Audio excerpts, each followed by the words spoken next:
Hello, everyone. I am thrilled to welcome Laurent Philonenko to our podcast today. He is the true pioneer in the customer industry. Laurent has held some of the most influential leadership roles in our space. At Cisco, he had collaboration in contact center business as CTO. At Avaya, he was at the center of the company's boldest moves, from Salesforce partnership to leading Avaya into cloud and AI space. And most recently, Laurent served as the CEO of Servion Global Solutions. He transformed the company completely from a system integrator to a true CX transformation partner. Across each chapter, there was a theme: transformation and thinking bold and big. So I'm really excited to have a conversation with Laurent today. Laurent, welcome. Thank you, Shamila. So first of all, thank you for the kind words.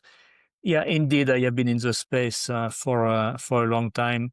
You forgot to mention, Genesys, which it's a very different company now than what it was when I was there, and the CEO as well. So glad we intersected in Avaya and did fun things for, or I would say, great things for many accounts. We can talk more about that later, but thanks for having me. Looking forward to the conversation. Absolutely. I want to dive into those conversations that we had with our customers together. But before I go there, I'm intrigued with your leadership philosophy. You at Genesys, Avaya, and Cisco, Fortune 500 companies, scale is the name. And then you led a mid-size firm, Servion, as the CEO. What was the unifying leadership philosophy across your career journey? So first of all, in your introduction, you gave me a lot of credit, and the credit really goes to the teams. That is the number one thing. If you're only as good as your team is, and you can only do so much on your own. Yes, you can with your own style, capabilities, skills, knowledge, and all that. You can influence. But my mental model, if you will, is a model. You're part of the team. You have a specific role and specific duties, but you're still only part of the team. And how strong the rest of the team is going to determine what's going to happen. And sometimes there are forces you can overcome. Sometimes there are forces you cannot overcome. And when I say the team, it's two things. You have, in any management role, you have people, quote unquote, working for you. They don't work for you. They work for the company, and you are there to, as a manager, to help. And then you have the people you work for, and that is another dimension of being effective. When I look back at my career, I will make a bold statement. I was never good at managing up, as they say, and which is a problem, because when it comes to obtaining resources to get things done, how you sell your ideas, projects, and yourself up is tremendous, is super important. And that's not the strongest skill set I have.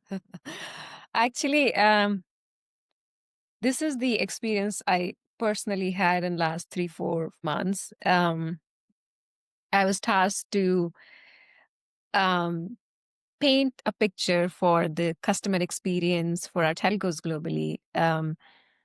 And I realized that no matter how bold the picture that I paint, if I don't have a strong team to execute, it's going to remain in the documents or PowerPoint. So very well said that you need a strong team behind you to bring your vision to life.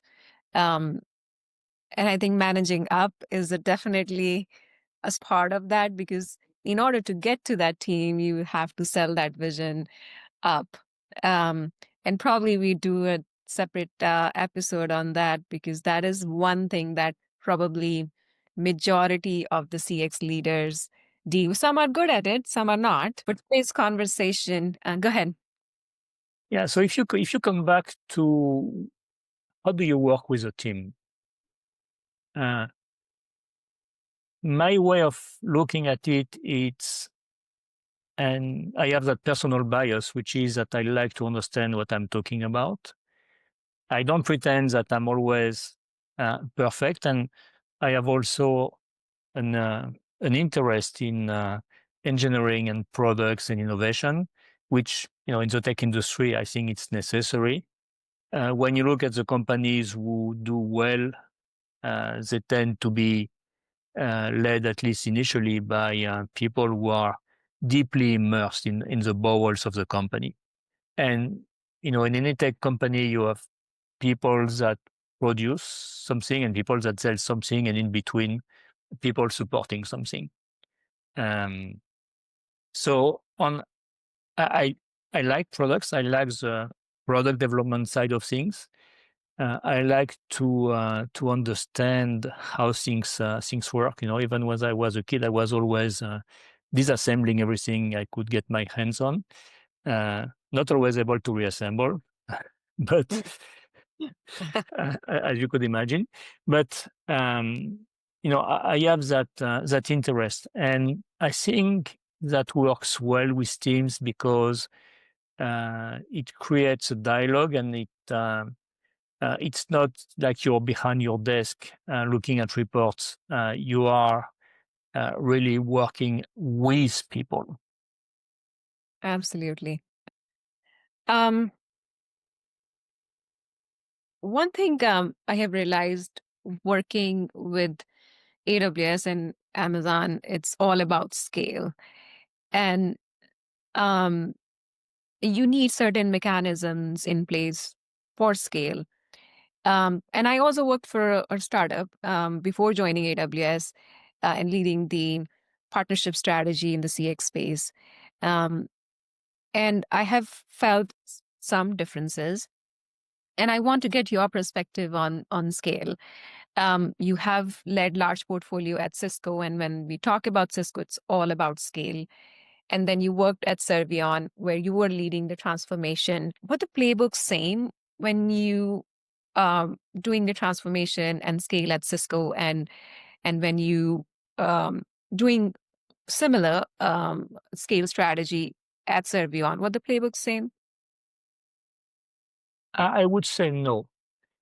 Cisco was and still is a machine. And in those days when I was there, which was a while ago, so things might have changed, but from what I know, not really. And that is a great strength of the company, which is like Amazon, I suppose, from everything I can see and read and hear. It's companies who are very, very, very good at defining process and from a concept, operationalizing. And so if things are in the machine, it's amazing. That scales. Anything you put in the machine goes out on the other side, it sells, no problem. When it's not in the machine, then there is little you can do, because changing processes, it's hard. It's hard, and you need to explain why what you are not a one-off, and you are something which is worth changing the operating model for. And an example of that is at Cisco. So small example, but very very interesting, I believe. So we were and we were. I was saying, when a customer says, "I'd like this," and it's not in the product. And it makes sense to do it because it's going to be good, it's going to reinforce the product. At Cisco, if you're a general manager, you cannot spend the money to do it if it's not in your budget, even if it's paid by your customer. See what I mean? So the customer says, I'd like this feature, and it would cost you, I don't know, $100 to develop, and the customer would be okay to pay $100. You cannot do that, and so you cannot do that. So it took me 2 years to create a SKU to be able to do that, and that SKU was never used. So when I was, without divulging too many secrets, when I was at Servion, we had discussion with Cisco about bundling services and products, and what we realized, it's two different buckets, and to this day you cannot really do that because it's two different accounting from a revenue point of view, two different everything, and and I understand, if it's, I understand the Cisco and process because it was established for a good reason. Yeah. And, my guess was too marginal to go through all the complexity of changing that and all the manual tracking it would entail, and compliance and everything else. So, so that is something to think about. If you're in a smaller company, you still need to be careful on not disorganizing yourself. It's very easy to get disorganized, and even in small startups, it's I'm working with quite a few startups these days, and people don't always communicate, do not always have a reference, even in small companies. So you have one person doing something, another person doing something else, and in the end that doesn't work. So the problem is, how do you marry agility and predictability? And that is a tough one. I don't think there is a miracle recipe for that, but that is crucial. And you've been at Avaya and you talked about cloud. Unfortunately, I don't think the initiatives I started or nurtured eventually were as successful as they could have been for many reasons. But you've seen how difficult it was to change things when we were talking cloud. Well, there are many definitions of cloud, but even the business model on how you move from one-time license to subscription, that really threw a wrench into the company's operation, because how do we bill? How do we do that in SAP? And on and on and on. And not to offend anyone, but maybe Avaya was not the most agile company around in those days, because there were other matters, with Chapter 11 and everything else, and which there is only so much you can focus on. But that was a good example of how do you evolve a company from on-premise to cloud. It touches everything, and that's not easy. So Yeah, I mean, I 100% believe that it's a very tough balance, and I think the bigger the company is, the tough the balance is, because if you don't have processes and workflows in place, then it's a chaos. Like, it's a huge company. You can't live without having processes, but you cannot be slave to those processes that hinder innovation. Yeah. And it's the same thing for the startup as well. You cannot be too scrappy that you are doing everything as one-off motion, right? So you have to have some system in place, and it's a tough battle. You talked about Avaya, and you talked about cloud. And I know it was very tough for Avaya that time. One, the Avaya was going through the financial hardship, bankruptcy. Bringing that innovation to life in itself is harder, especially when given the context of where Avaya was at that time.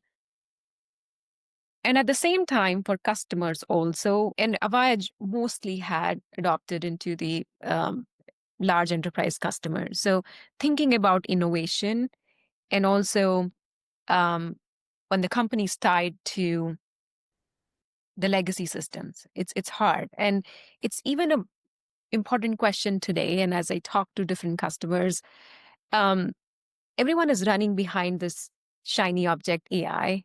And even the leaders, CX leaders, their jobs are at stake to build something made out of this technology. But at the same time, the infrastructure they have is like 4, 5, 6 years behind. And you and I, we both know that in order to bring that infrastructure to latest and greatest, it's not an easy task. What message would you give to the leaders who are in this dilemma right now, to balance between the innovation and the tightness with the legacy infrastructure? Yeah, that's a really good question, and yeah, I don't pretend to have all the answers, because that's answering that question is going to be where companies succeed or not. So if you look at AI, it has several layers. One is, how do I stay in tune with the market, and how do I entertain the conversation that people want to have right now? Right now, if you don't talk about AI, you are not really interesting. Yeah. So even though AI doesn't solve everything, you still need infrastructure and all those things which might not be super glorious, but needs to be done. You still need electricity and water, by the way, to make all that run. But yeah, so you need to be in the conversation, number one. Number two, you need to accept that it's going to be a disruption, and there are several possible views on whether the disruption is going to be a progressive, gradual one, or whether it will be a shock. Mm-hmm.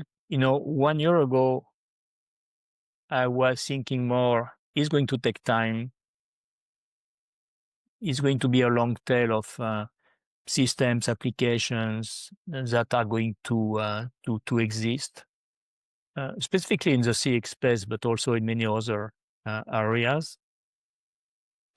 And now, 1 year later, the progress has been so incredible that I think it's going to be a shock. And nobody really knows what the consequences of that shock will be. So how do you prepare for that? In an environment where you still need to produce numbers every quarter, where your ability to invest is limited by the dilution of the EBITDA, in an environment where to get the best people to get that done, it's awfully expensive, and only I mean, when you want if you want the best and the brightest, the top guys, I mean, not every company can pay that. Yeah. And so that creates that creates a little bit of a problem, I think. And so what a lot of companies, and I won't mention names, are doing is AI washing,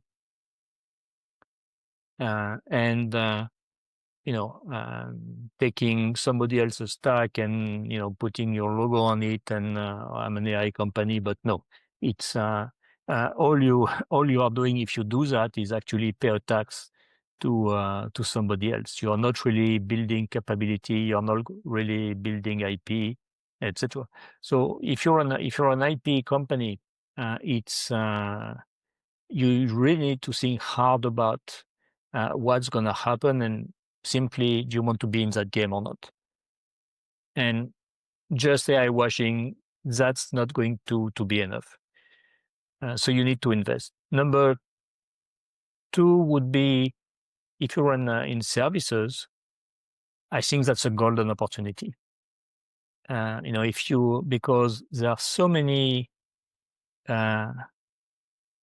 questions to solve in AI, that if you understand the space well, if you have people that can really help customers to make it work, the rewards are going to be awesome. Now, I don't necessarily subscribe to the MIT study. 95% of projects fail. Yeah. Yeah, of course. When you look at why they fail, it's because any project in any category, not only AI, would fail. So it's sound project management, bringing the right capabilities, all that is critical. And true, a lot of companies don't necessarily know how to do that. And the reason why you have all those giant services companies, that's going to be true for AI as well. Absolutely. I'm going to pivot to the questions that are actually keeping me up at night these days, and I'm thinking about it a lot. So if you think about it now, and whoever is following the customer experience CX market these days, and you see that the two worlds are converging. One is the CRM and the customer experience CCaaS. It has come to the forefront lately. For example, Salesforce, ServiceNow investing in Genesys. And then there's a flurry of partnership activity with Salesforce, ServiceNow, NICE, Five Nines, etc. How do you see this ecosystem shaping up, and what's at stake for CX?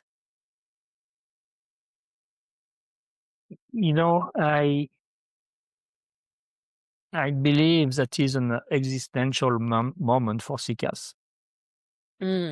Ah. Because you have it's the law of the numbers. You take the leaders in CCaaS, and I'm going to discount Amazon for a moment because numbers are not published. I don't know what is the revenue around Amazon Connect.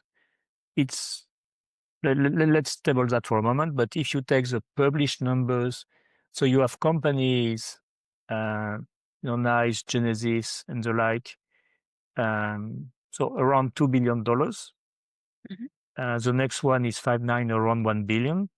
Yeah. So you have those specialized companies with this type of revenue. They are facing ServiceNow, Salesforce, Google, Amazon, Microsoft, OpenAI, maybe others, which are 10 times bigger. Maybe not OpenAI yet, but next year, yes. So they are 10 times bigger, at least, and with resources which are incredible in relation to what Genesys or NICE or Five9 have. So that raises a question on what's going to happen. And even in our Avaya days, it was very clear that fighting Salesforce in an account was not the right thing to do. Mm-hmm. Yeah. If a customer had decided on a Salesforce desktop, there was no way to convince them, hey, you should use our contact center desktop. That was an impossible battle. That's going to be the same for AI, I believe. If somebody decides for Agent Force, you can come with, your AI. That's not going to work. They are going to, as long as Salesforce does a decent job, or ServiceNow, or Google, or Amazon, or one of the big contenders, Microsoft. As long as the big contenders do a decent job on AI, they are going to suck the intelligence and the added value. Yes, you will always need people to do the connectivity, etc., etc. No question. But there is a utility for that. Like you need electricity, you need a seed backbone, you need the fiber, you need to route your voice. No question. But is it where most of the value is going to be? That's highly debatable because of all those CRM/AI companies which are targeting the space. Even when was that last week? Mr. Altman said, customer service, that's going to be the first casualty of AI. Yeah. It's like, yeah, there are going to be new jobs, but the first casualty is the customer service jobs. Those are his words. And I think that's going to happen fast. Yeah. There is more and more evidence of what can be done now, which wouldn't have been possible, frankly, 1 year ago. But it's certainly the foundation models. It's everything in the industry around the toolings and the tools to develop stuff and make it work and all that. It's becoming increasingly possible to do a lot of the work that people were doing. So I want to read. I found his comment. CEO Sam Altman warned that AI advancements are leading to the end of human customer service. And CEO of Salesforce noted that his company had cut its customer service team from 9,000 to 5,000 employees. However, there's one interesting fact, and I think we can interpret it in many different ways, but ServiceNow tells a different story. ServiceNow said that its headcount has remained flat. Indeed, despite deflecting roughly 75% of customer cases, its contact center team is no smaller than 2 years ago. But I don't know if it's also because the revenue increased and the product portfolio. So I don't know if there is any correlation, but the two very influential leaders in the industry pointed to what we just discussed. That's a big debate. Every industrial revolution created new jobs. Yeah. So I don't have the insights on ServiceNow and what people are actually doing. If they maybe people don't answer routing inquiries anymore. Maybe they spend more time on high value cases and fix issues faster, which could be very good for ServiceNow. So it might be that. You always have to take the numbers with a pinch of salt. Exactly. If you automate trivial things and you say, "Oh, I'm saving headcount," well, if it's trivial, it should have been automated long ago. So the savings are not real savings. If you automate stuff which could not have been automated last year, then that's a different question. Yeah. So I see what I mean. So look, in every big company, there is a bit of usually a bit of complacency, especially if it's a high margin company. Things are good, numbers are good, and it's not as optimized as it could be.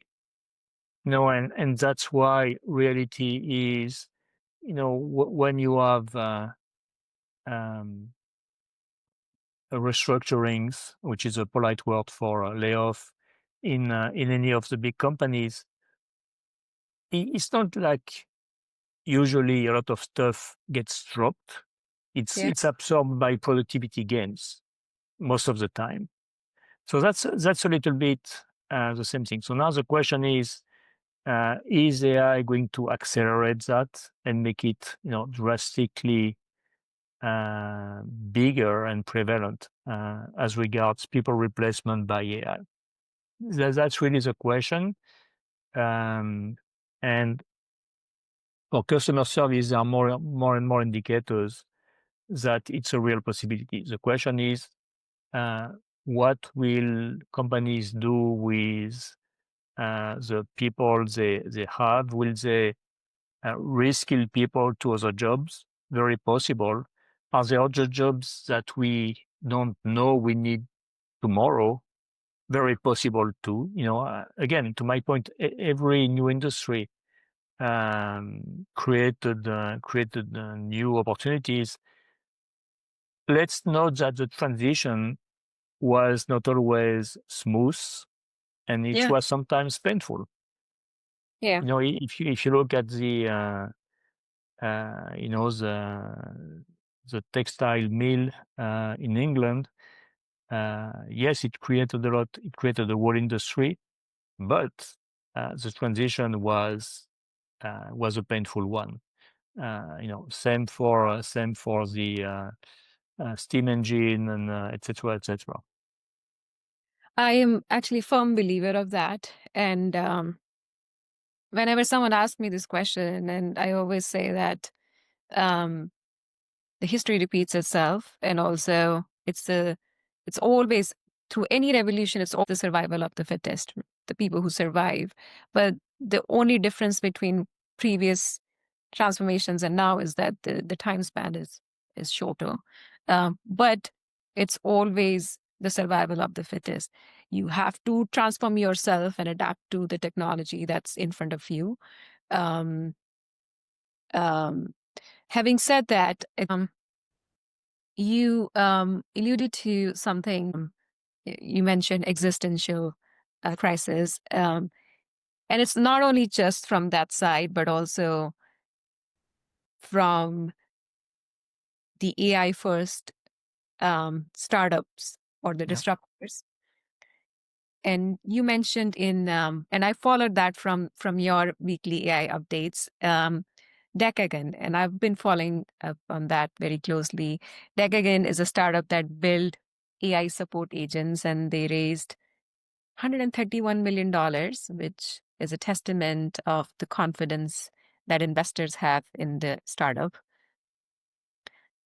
Do you believe that the AI disruptors will eventually outpace the incumbents, or it's more of a partnership play?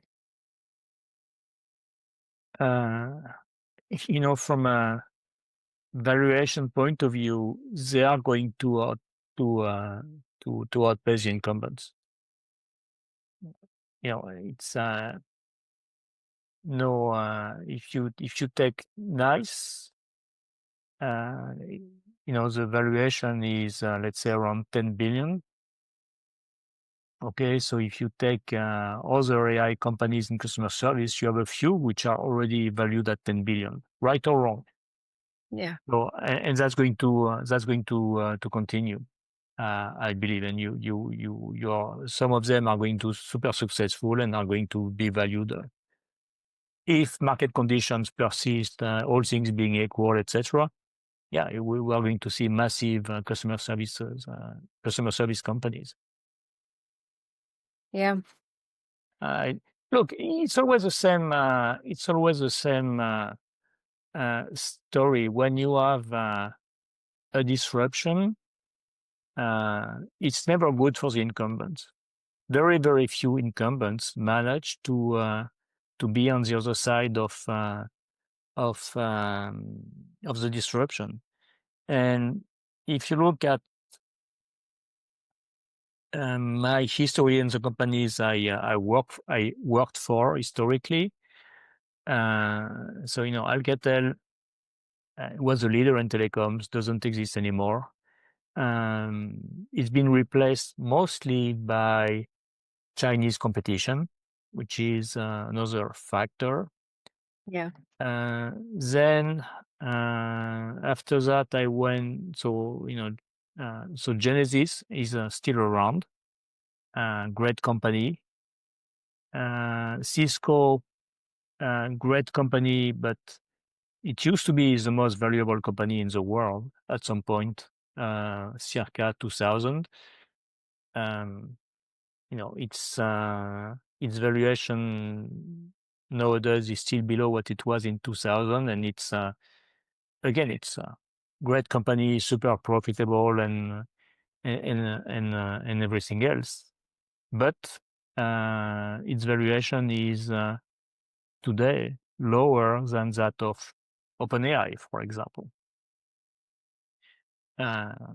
So that tells you something. And then Avaya. Avaya, to me, it's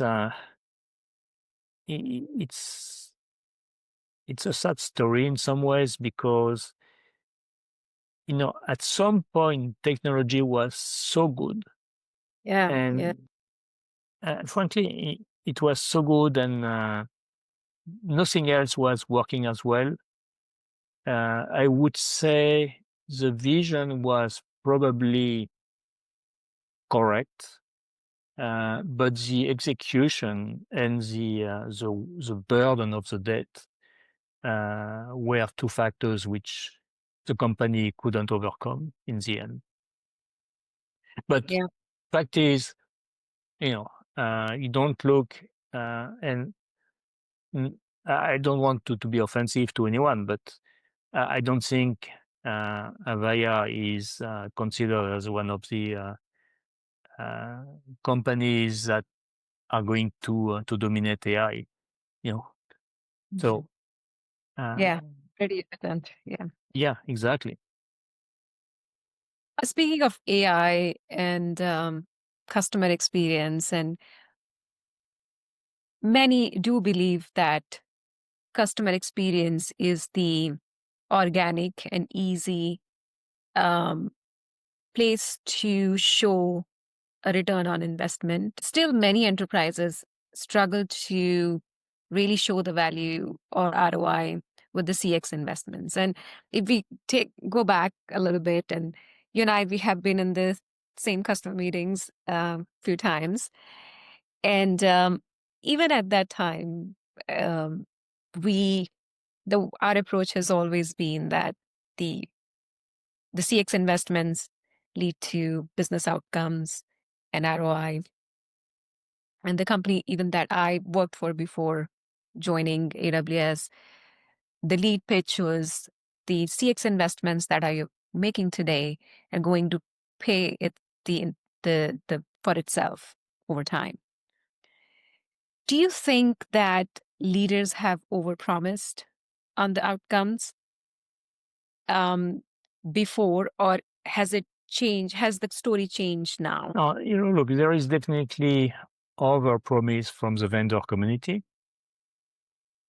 And in this hype situation that we are witnessing, uh, you know, many vendors are making bolder and bolder claims just to be heard, even if it's not backed by technical capability.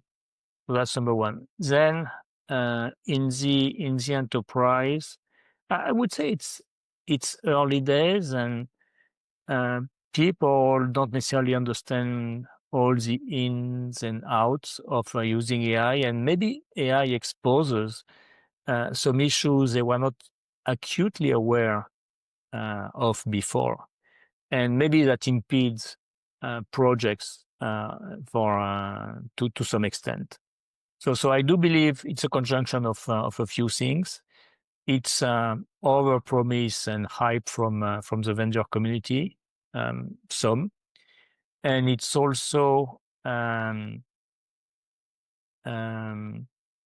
not understanding the transformative nature of AI by people who implement projects.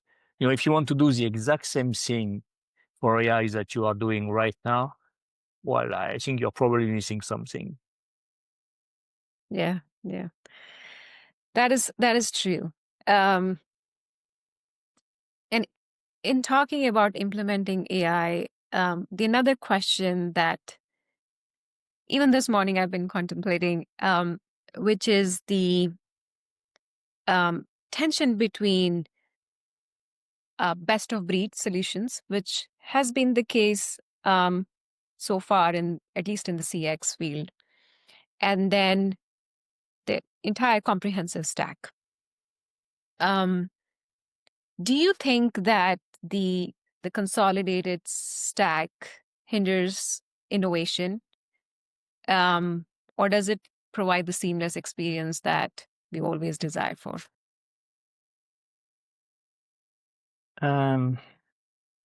That debate has been ongoing for forever. I don't see it stopping with AI.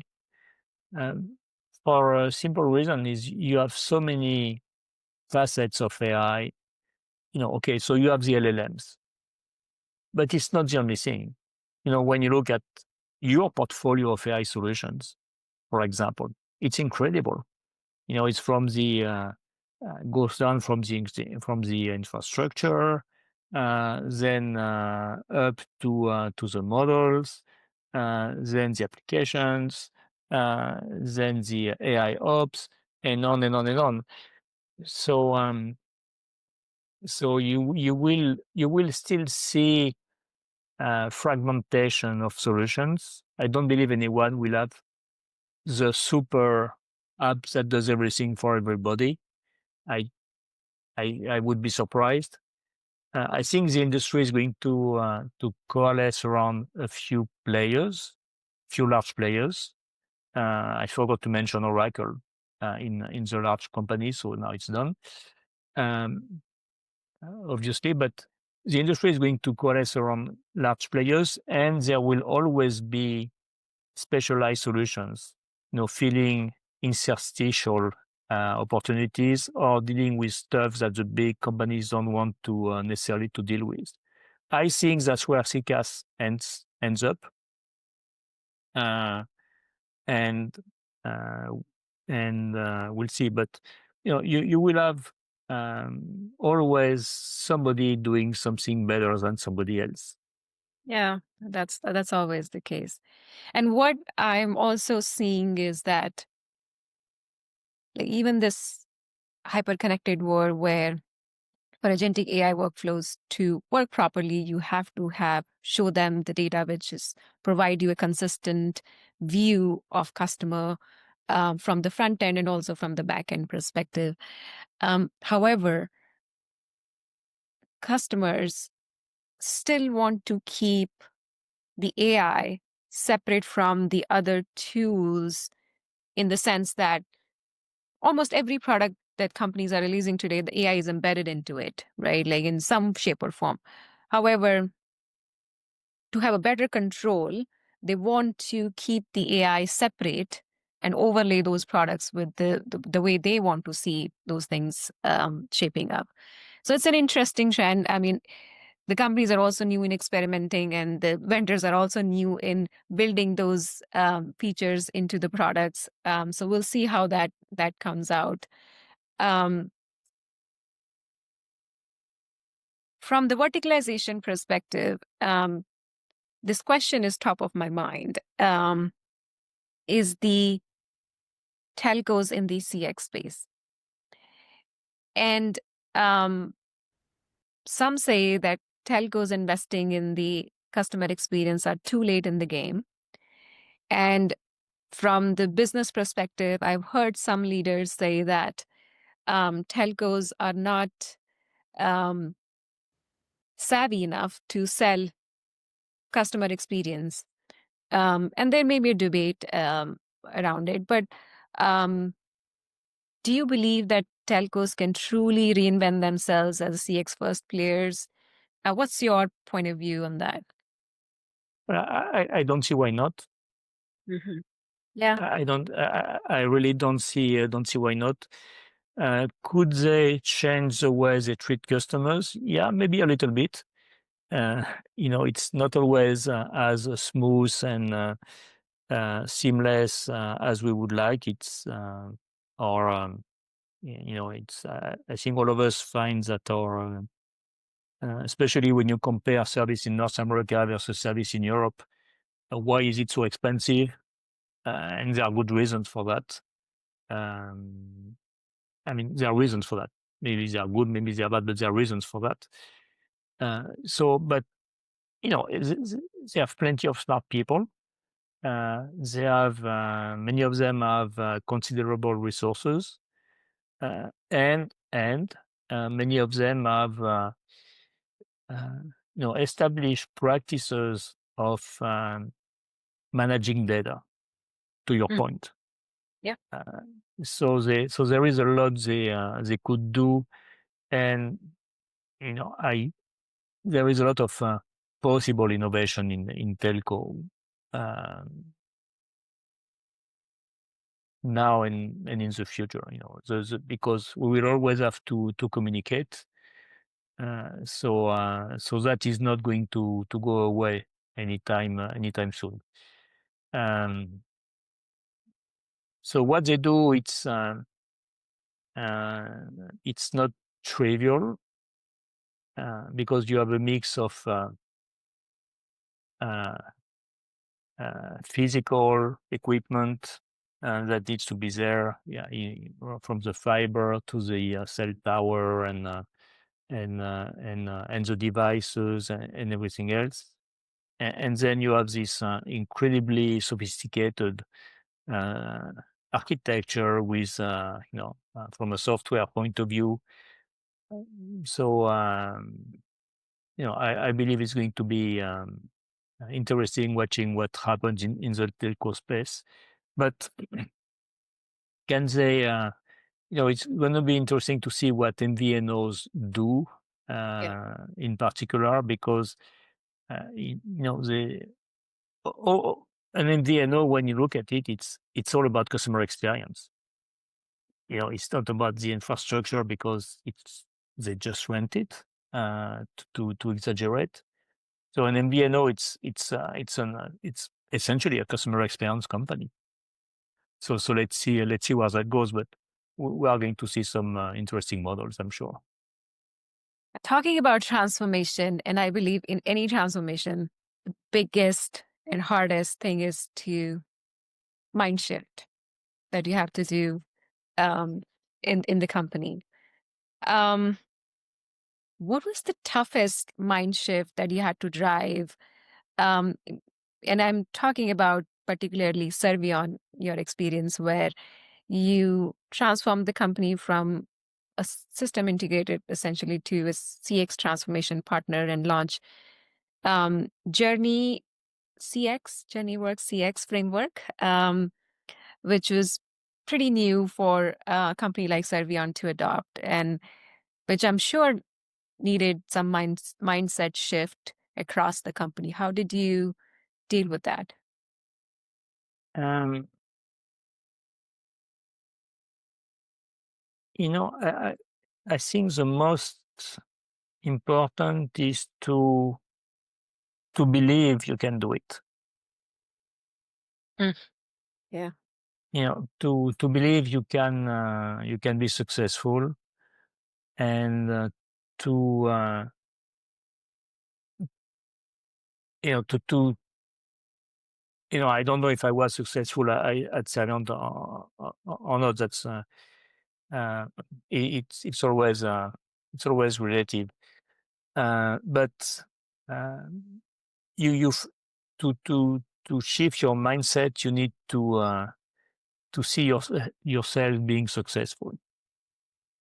Mm-hmm. Yeah. That's the number one thing. People need to be excited by the destination. If you say, that's going to be hard, and we're going to go to a place which is not good, nobody is going to follow.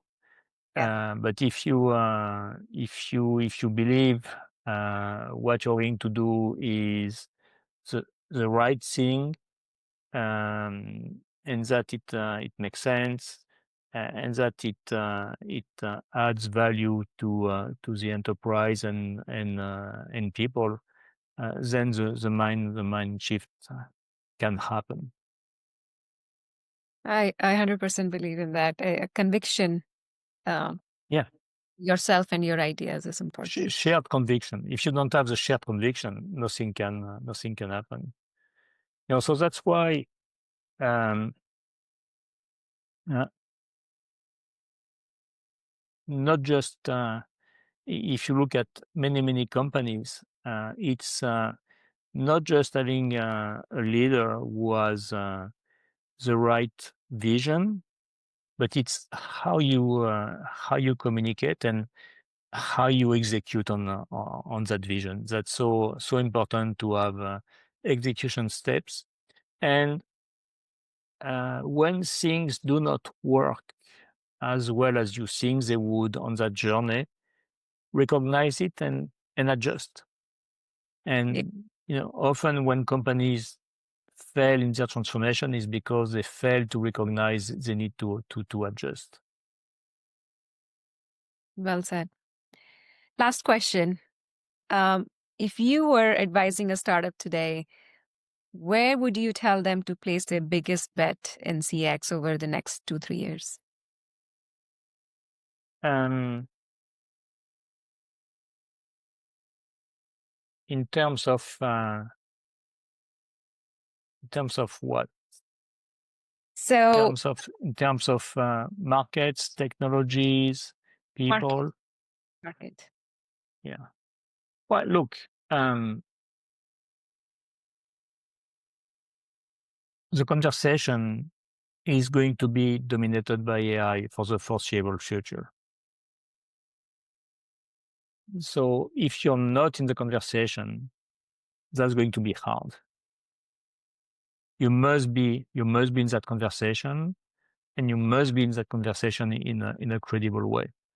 And it's not just I built a website and which can prompt OpenAI and give you those wonderful results.